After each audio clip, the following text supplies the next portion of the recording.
Olá, eu sou Carlos Benevides, escritor e editora da editora Oia. Vou entrevistar 8 autores e 6 autoras que compõem o Tiro de Letra, uma coletânea da prosa brasileira nestes tempos estranhos. O vídeo será breve, para o rápido consumo de vocês. Estaremos apresentando os atiradores do Tiro de Letra e algumas características de suas escritas, pensamento literário e expectativas para a publicação da coletânea.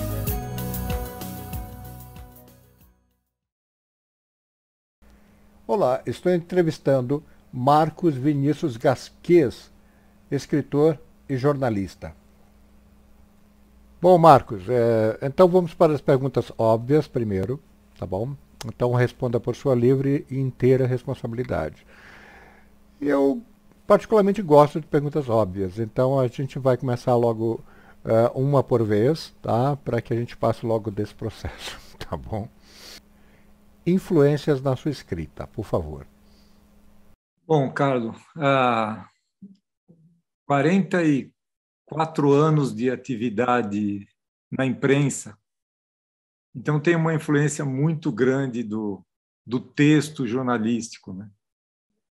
Assim, eu me identifico muito com o texto de um Ernest Hemingway, pela objetividade do texto, aquele texto mais seco, porque é o que a gente acaba praticando no dia a dia do jornalismo, onde existe a suposta isenção, né? Onde jornalista não existe. Enfim, eu leio literatura nacional, estrangeira, e eu acho que é uma mescla enorme dos textos que eu mais admiro. Jon Krakauer, que fez reportagens em livro maravilhosas assim, e é uma linha que eu admiro demais, né? O jornalismo literário. E agora eu queria que você nos falasse sobre o seu processo de escrita. De novo, eu vou remeter à minha profissão, que é um clássico, né? A história de trabalhar sob pressão. Então, esse projeto do Tiro de Letra é um projeto maravilhoso.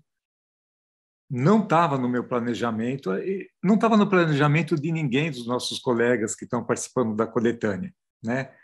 Você jogou no nosso colo. Então, o que aconteceu? Foi uma reportagem, né, para levar para o campo do jornalismo, sob encomenda. Nós tínhamos um prazo para fazer a entrega dos contos, das crônicas. E, no fim, eu acabei me identificando com esse processo de fazer o Tiro de Letra, porque é bem isso, né? É trabalhar com uma meta, com um prazo, e tem que entregar o melhor, mais bem feito possível. E acho que isso acaba sendo... Me dei bem em conseguir entregar, fazer as entregas dentro do prazo, porque até que já estou acostumado com isso. Então, Marcos, e o que faz então você escrever? Bom, como eu falei, leio muito e vem aquela vontade, até é quase arrogante o que eu vou dizer, né? Você lê aqueles textos maravilhosos e fala assim, eu também queria me expressar de alguma forma, eu também queria deixar uma história que fascine as pessoas, uma história que não deixa ela largar o livro, né? E muito isso, porque também a gente vai colecionando histórias ao longo da vida, né? E a vontade de passar isso para frente, de deixar um legado, como disse a Luciana, eu acho que isso é o grande motivador, Carlos. Voltamos a entrevistar aqui Marcos Vinícius Gasquez, o frio veio de repente em São Paulo, e aí a gente vai falar agora sobre estilo. Então, Marcão, eu queria falar sobre estilo Na verdade, como você pensa em construir o seu estilo? Você pensa nisso? Claro que quando a gente fala estilo, a gente fala de autores que já estão há muito tempo da estrada, que já adquiriram a sua identidade, a sua personalidade. Enfim, o interessante seria você dizer para nós como você trabalha o seu estilo.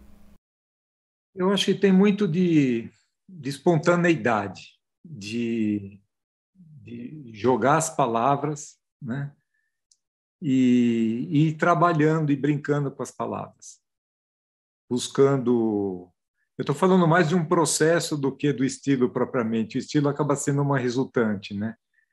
Mas eu sou fascinado, por exemplo, por sinônimos, né?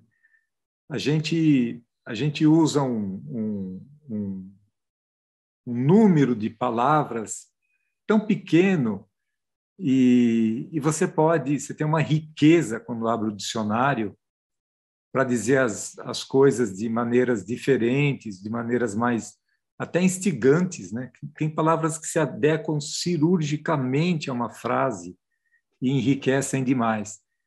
Eu acho que estou falando do processo, não estou falando do estilo, mas eu busco isso, eu busco trazer um texto que seja claro, que não seja muito enigmático para o leitor, mas ao mesmo tempo provoque o leitor, né? Tire ele de uma área de conforto, de que seja um texto banal, seja um texto que em algum momento fala, mas por que ele usou essa palavra? Eu não conhecia essa palavra, mas ele entende a palavra no contexto da frase, do parágrafo.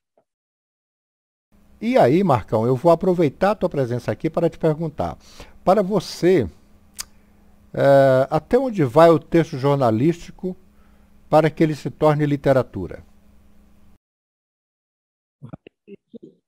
Está na mão do autor, né? Nós temos textos de jornalismo literário fascinantes. O problema é que a imprensa lida com um dilema histórico do espaço, né? Então, a gente tem uma reportagem maravilhosa do Gabriel Garcia Marques sobre o náufrago, né? E aquilo, aí é que está, é a qualidade, o talento se impõe, né? Porque é impossível um editor não publicar um texto longo daquele. É impossível, não tem, é um incompetente se ele negar a publicação, o acesso aos leitores a um texto daquele. Então, o que eu vejo é isso. Está na mão da história, claro, nem toda história se abre para isso, né? O aumento do juro no Brasil não vai render uma história literária, né? A não ser que o repórter vá sujar o sapato na rua e vá verificar o impacto disso na família, ali na periferia, na cesta básica. Mas a notícia em si do aumento do juro, não. Mas é isso, Carlos. Eu entendo que tem histórias que se impõem, elas precisam de mais espaço. E aí o ambiente é o livro, né? Ele extrapola o jornal, especialmente os jornais hoje, que estão minguando de páginas, de tamanho, até de circulação, lamentavelmente. E o espaço nobre é o livro, o que é muito bom para nós que gostamos de ler um bom livro. Falta para você o repórter ser mais sensível na hora da escrita, se colocar, por exemplo, no lugar do cadáver ao descrever a cena? Não, sem dúvida. Acho que você fez uma analogia aí bem pontual, bem perfeita, porque é muito empatia, né? Tem uma das instruções, assim, logo no começo de carreira do chefe de reportagem é: vá lá, você é uma câmera, você vai olhar e você vai registrar e passar e revelar a foto num texto. Mas nós somos seres humanos, né? E não é assim, né? É um mito essa história do jornalista absolutamente imparcial. Não tem como, não tem. Então, até na escolha do entrevistado, da palavra, a frase que você vai usar dele, mas o fato é que, sim, Carlos, se existe essa empatia, só que ela não cabe hoje dentro de um jornal, né? Então, vou dar outro exemplo, uma jornalista mineira, a Daniela Arbex, ela escreveu O Holocausto Brasileiro, ela resgatou uma história aí de décadas, né, do, do hospício em Barbacena, uma história pavorosa, e contou essa história para o Brasil, né? Por que isso não foi feito na ocasião? Né? Havia um contexto político, aquela situação era aceitável, é isso mesmo que se faz. E não, ela ficou inconformada com a história e pegou e fez um livro, fez uma investigação. Por isso que eu falo, acho que hoje é muito o desafio do espaço físico para esse tipo de abordagem, né? O jornalista vai ter que migrar para um livro, o que não é necessariamente ruim, mas, lamentavelmente, os jornais talvez estejam perdendo aí uma grande oportunidade, porque quantos textos aí de Lima Barreto e outros tantos autores nasceram dentro dos jornais, né? Alexandre Dumas, na qualidade de folhetins que eram publicados aos poucos, inclusive ajudava a vender os jornais. Muito bem, né? E aí, uma pergunta direta agora, tá? O que se joga dentro de um conto e o que se joga fora? Acho que uma palavra o que se joga dentro do conto é a verdade, né? A verdade do autor, a verdade do relato que ele quer transmitir. E, assim, eu colocaria dentro de uma palavra, né? Eu acho que tudo, a Luciana falou no amor, sem dúvida, mas tudo vai orbitar em torno da verdade, né? A verdade que aquela história vai passar para o leitor. E o que se joga fora é o supérfluo mesmo, né? Porque é a verborragia, porque a gente pode. Eu tenho um livro aqui magnífico, onde você constrói parágrafos inteiros, empolados, assim, dentro de vários temas, sem dizer nada. E existem, e existem aplicativos na internet que criam parágrafos assim, bromation, né? Então, isso não tem que chegar ao leitor. O leitor tem que ser poupado disso. E é um desafio para o autor, né? É um desafio do autor dizer o que tem que ser dito sem cair na armadilha de desenvolver desnecessariamente, explicar demais, né? E detalhar demais um cenário que não vai acrescentar, né? Enfim, eu ficaria com a verdade como o valor essencial de um texto e o inútil como dispensável. E agora, sendo bem direto, escrever para você é criativo, emotivo ou artesanal? Eu entendo que começa na emoção, né? Nesse impulso que tem de... Porque ninguém está esperando o seu texto, Carlos. Ninguém. Eu não recebi uma correspondência aqui, um telefonema, ninguém bateu na porta e falou, faz um conto. Entendeu? Você fez isso. Mas entenda, ninguém te pega pelo pescoço e fala assim, você vai escrever um livro. É, é, é emotivo porque você se joga solitariamente nessa empreitada, né? Você vai tirar esse tempo da sua família, do seu lazer, do seu fim de semana, sendo que se você não fizer isso, ninguém vai reclamar também. Ninguém sabe. É um trabalho solitário, silencioso. Então, eu entendo que começa nessa emoção de eu tenho que escrever isso. Eu tenho que escrever isso e eu quero que as pessoas gostem do meu texto. E aí veio o desafio da criatividade, né? Qual é o ponto de partida? É a pesquisa, inspiração, transpiração, é a sua bagagem de leituras que vai nessa hora te dar um alicerce para começar a produzir. E eu entendo que aí, assim, a criatividade vai ter que andar de mãos dadas com suor físico mesmo para você chegar no texto final. E quem você procura com a sua literatura? E o que a sua literatura procura, Marcão? Olha, eu ficaria muito feliz de chegar naquele leitor que não é leitor, né? De chegar naquela pessoa que talvez atraída por um título, por uma capa, como tiro de letra, ele se motive a virar uma página e quando ele se der conta, ele está lendo. Eu ficaria muito feliz com isso. Agora, o leitor habitual, o leitor que já está acostumado a ter um livro na mão, né, um e-book, eu queria chegar naquele que eu, de alguma maneira, faria ele pensar, faria ele refletir naquilo que ele está lendo e ter a pretensão mesmo de mexer com a cabeça dele, né, de alguma maneira, dele e dela, para aquilo motive uma reflexão, né? Até a proposta, entendo que uma das grandes metas desse trabalho todo é mexer com as pessoas, né?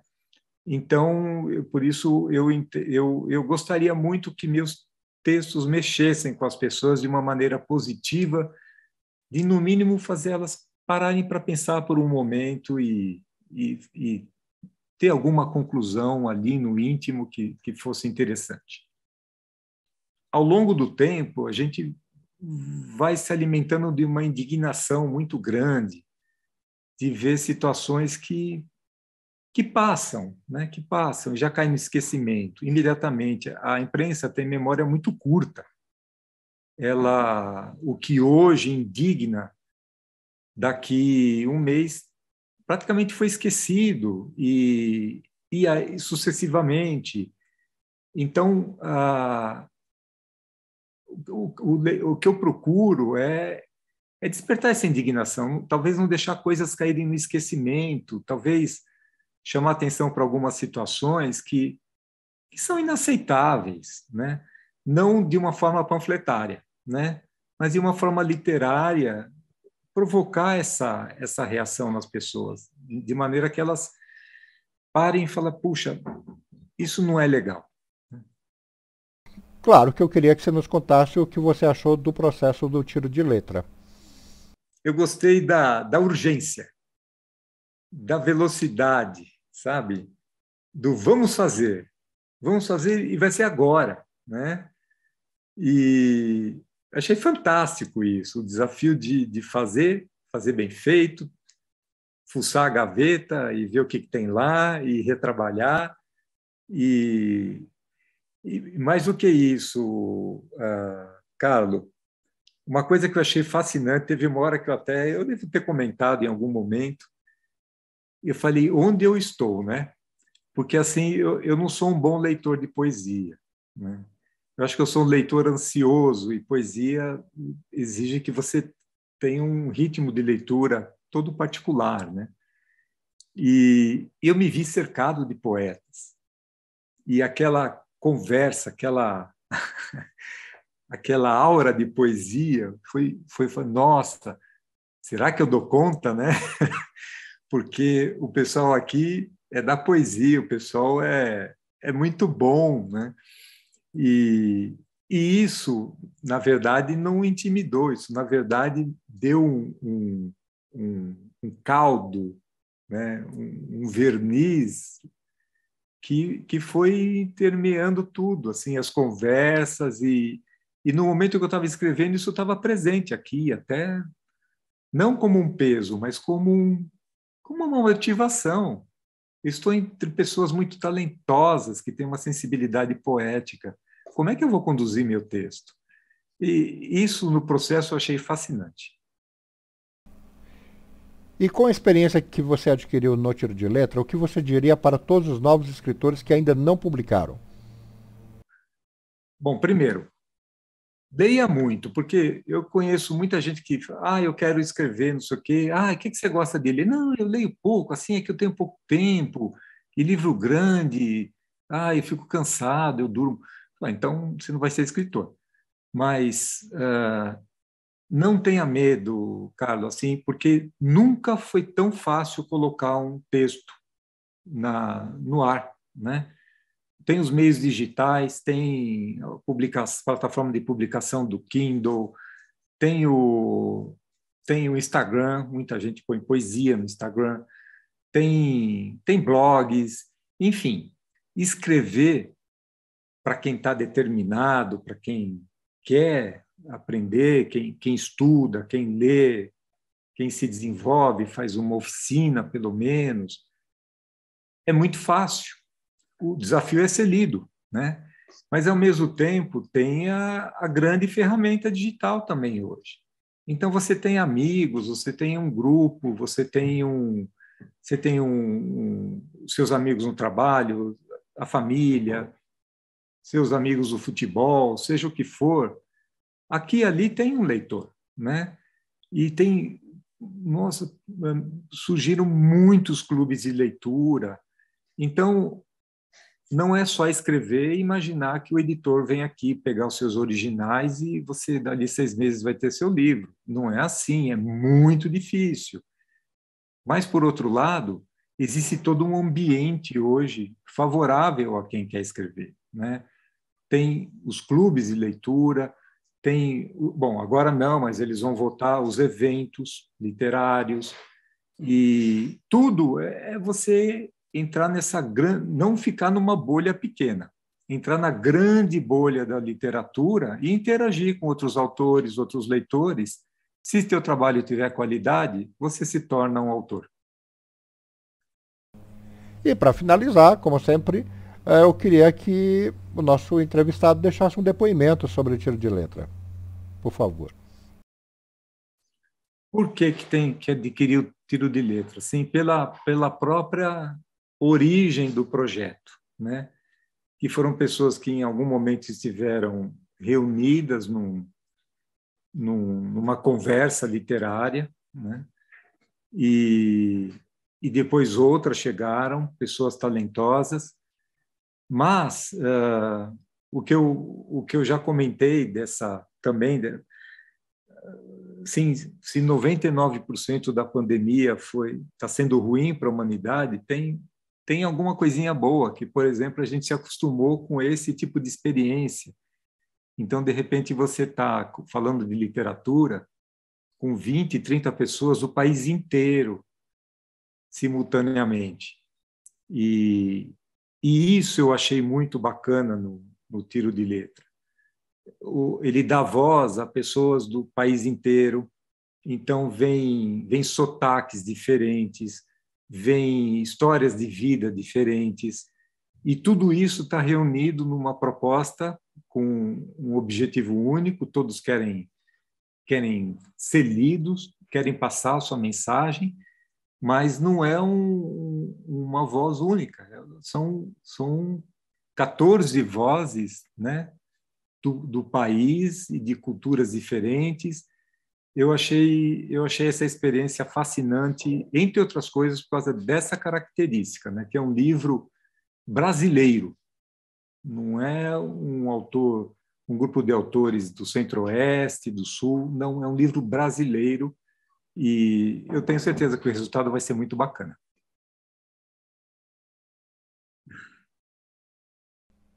Se você acha que conhece a escuridão absoluta e nunca esteve em uma caverna, está enganado. Quando a luz não é mais do que uma recordação, a escuridão é palpável, quase sólida. Você se torna apenas uma consciência flutuando no espaço desconhecido. Sei muita coisa sobre esse assunto agora. Primeiro capítulo de Cristais sobre Ossos, de Marcos Vinícius Gasquez. Há certa tensão na sala silenciosa. Apenas uma estreita faixa de luz natural detém a escuridão total e faz partículas de poeira dançarem entre a janela e a mesa de trabalho.